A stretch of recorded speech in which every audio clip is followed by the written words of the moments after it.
दोस्तों क्या हाल है? ठीक ठाक हो? तुम देख रहे हैं यूट्यूब चैनल साजिश टीवी HD। तो मैं तुम्हें दिखा रहा दरिया रावी।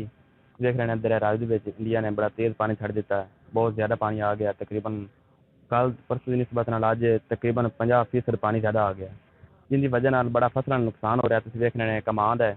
ਉਸ ਤੋਂ ਬਾਅਦ ਤੁਸੀਂ ਦੇਖ ਰਹੇ ਨੇ ਵੀ ਕੱਲ ਅਸੀਂ ਆਏ ਸੀ ਤਾਂ ਬਿਲਕੁਲ ਸਹੀ ਜਗ੍ਹਾ ਖਲੀ ਹੈ ਤੇ ਅੱਜ ਬਿਲਕੁਲ ਕਮਾਦ ਦੇ ਵਿੱਚ ਆ ਗਿਆ। ਇਸ ਤੋਂ ਬਾਅਦ ਤੁਸੀਂ ਦੇਖ ਰਹੇ ਨੇ ਮੇਰਾ ਕੈਮਰਾਮੈਨ ਤੁਹਾਨੂੰ ਦਿਖਾ ਰਿਹਾ ਦਰਿਆ ਰਾਵੀ ਦੇ ਵਿੱਚ ਪਾਣੀ ਬੜਾ ਤੇਜ਼ ਹੈ। ਉਸ ਤੋਂ ਬਾਅਦ ਆਹ ਦਰਿਆ ਢਾਲ ਆਈ ਦੇਖ ਰਹੇ ਨੇ ਤਕਰੀਬਨ 6 ਕਨਾਲਾਂ ਜ਼ਮੀਨ ਦੀਆਂ ਨਾ ਦਰਿਆ ਨੇ ਘੇਰ ਲਈਆਂ ਨੇ 2-3 ਘੰਟੇ ਦੇ ਅੰਦਰ ਅੰਦਰ। ਦੇਖ ਰਹੇ ਨੇ ਆਵਾਮ ਬੜੀ ਦਰਿਆ ਵੇਖਣ ਵਾਸਤੇ ਆਈ ਹੋਈ ਹੈ, ਜਿਨ੍ਹਾਂ ਦਾ ਨੁਕਸਾਨ ਹੋ ਰਿਹਾ। ਕੁਛ ਉਹ ਲੋਕ ਬੈਠੇ ਨੇ। ਮੇਰੀ ਅਪੀਲ ਹੈ ਬਿਨਾਂ ਕੋਈ ਡੈਮ ਬਣਾਏ ਜਾਵਣ ਜਿਹਦੀ ਵਜ੍ਹਾ ਨਾਲ ਦਰਿਆ ਦਾ ਪਾਣੀ ਉਹਦੇ 'ਚ ਕਵਰ ਕੀਤਾ ਜਾਵੇ ਤੇ ਪਾਣੀ ਨੂੰ ਮਸਲਨ ਉਹਦੇ ਕਵਰ ਹੋ ਜਾਵੇ। ਉਸ ਤੋਂ ਬਾਅਦ ਫਸਲਾਂ ਦਾ ਨੁਕਸਾਨ ਨਾ ਹੋਵੇ। ਦੇਖ ਰਹੇ ਨੇ ਵੀ ਉਹ ਹੁਣ ਬੰਨ ਬਣਾ ਰਹੇ ਨੇ ਜਿਸ ਦਰਿਆ ਦਾ ਪਾਣੀ ਆ ਗਿਆ ਬਹੁਤ ਜ਼ਿਆਦਾ ਤੇਜ਼ ਰੜੇ ਨੇ ਪਾਣੀ ਆਇਆ। ਫਿਰ ਉਹਨਾਂ ਮਸ਼ੀਨਰੀ ਮੰਗਾ ਲਈ, ਹੋਮ ਮਸ਼ੀਨਰੀ ਕੰਮ ਕਰ ਰਹੀ ਹੈ। ਹੁਣ ਉਸ ਮਸ਼ੀਨਰੀ ਦਾ ਕੋਈ ਫਾਇਦਾ ਨਹੀਂ ਜਿਹੜੀ ਮਸ਼ੀਨਰੀ ਬੰਨ ਬਣਾ ਰਹੀ। ਇਹਨਾਂ ਨੂੰ ਚਾਹੀਦਾ ਪਹਿਲੇ ਬੰਨ ਬਣਾਉਣਾ ਪਾਣੀ ਆਉਣ ਤੋਂ ਪਹਿਲੇ। ਇਹ ਹੁਣ ਬੰਨ ਬਣਾ ਰਹੇ ਨੇ। ਦੋਸਤੋ ਤੁਸੀਂ ਵੇਖ ਰਹੇ ਨੇ ਬਈ ਨਾ ਦਰਿਆ ਦੇ ਵਿੱਚ ਪਾਣੀ ਬਹੁਤ ਜ਼ਿਆਦਾ ਆ ਗਿਆ ਹੈ, ਜਿਹਦੀ ਵਜ੍ਹਾ ਨਾਲ ਬਹੁਤ ਜ਼ਿਆਦਾ ਨੁਕਸਾਨ ਕਰ ਰਿਹਾ ਫਸਲਾਂ ਦਾ।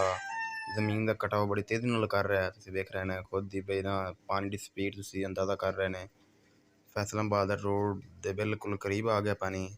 ਜਿਸ ਤਰ੍ਹਾਂ ਮਸਲਨ ਦਰਿਆ ਇੱਥੇ ਪਹਿਲੇ ਨਹੀਂ ਸੀ, ਇੱਥੇ ਜ਼ਮੀਨ ਸੀ ਜਿਸ ਟਾਈਮ ਜਿੱਥੇ ਨੂੰ ਪਾਣੀ ਇਸ ਟਾਈਮ ਵਹਿ ਰਿਹਾ। ਇੱਥੇ ਪਹਿਲੇ ਜ਼ਮੀਨ ਗੜੀਂਦੀ ਸੀ। ਇਹ ਪਾਣੀ ਤਾਂ 3-4 ਦਿਨ ਦੇ ਵਿੱਚ ਪਾਣੀ ਇੱਥੇ ਸਾਰਾ ਹੋ ਗਿਆ, ਦਰਿਆ ਬਣ ਗਿਆ। ਇਸ ਤਰ੍ਹਾਂ ਲੱਗਦਾ ਜਿਸ ਤਰ੍ਹਾਂ ਪਹਿਲੇ ਇੱਥੇ 10 ਸਾਲ ਸੇ ਪਹਿਲੇ ਦਰਿਆ ਵਹਿ ਰਿਹਾ। 10 ਸਾਲਾਂ ਤੋਂ ਪਹਿਲੇ ਦਰਿਆ ਵਹਿ ਰਿਹਾ, ਇਸ ਤਰ੍ਹਾਂ ਇੱਥੇ ਲੱਗ ਰਿਹਾ। ਲੇਕਿਨ ਇੱਥੇ ਪਹਿਲੇ ਫਸਲਾਂ ਸੀ।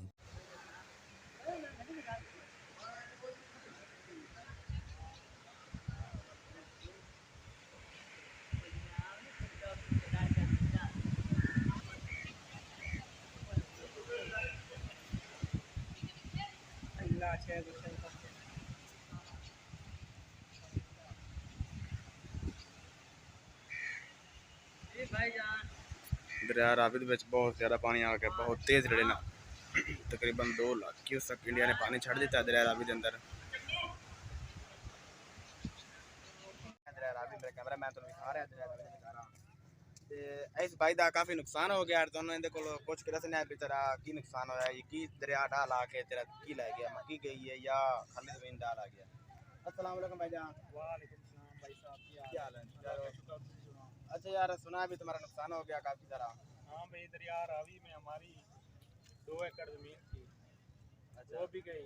अच्छा। और कुछ ठेके पे नुकसान हो गया। दरिया चढ़िया है साढ़े नंबरदार ने 20 मुरबे ज़मीन आई जी बिच डुब गई है। अच्छा अच्छा भाई कह रहे हैं भी यह नंबरदार साडा ते इंदी 20 मुरबे ज़मीन है। 20 मुरबे वो ज़मीन मसलन दरिया ढाल आके कुछ मक्की गड्डी हुई, कुछ खाली पई है, कुछ आलू वास्ते रखी हुई है। काफ़ी नुकसान हो गया ना दा। कोई तेल बीजे होया, कोई तेल बीजी वाले भाई ने। ये झूठ है, ये झूठ का काफी नुकसान हो गया। मैं इमरान खान ने अपील की जाती है भी इस बिनु कुछ।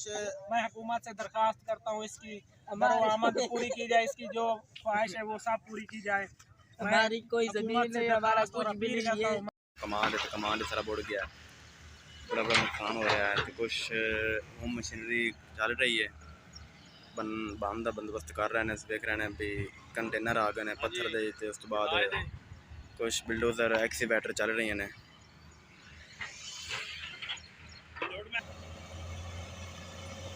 देख रहे हैं भी बिल्डोजर ताकत 4x4 पत्थर लेके आ रहा है।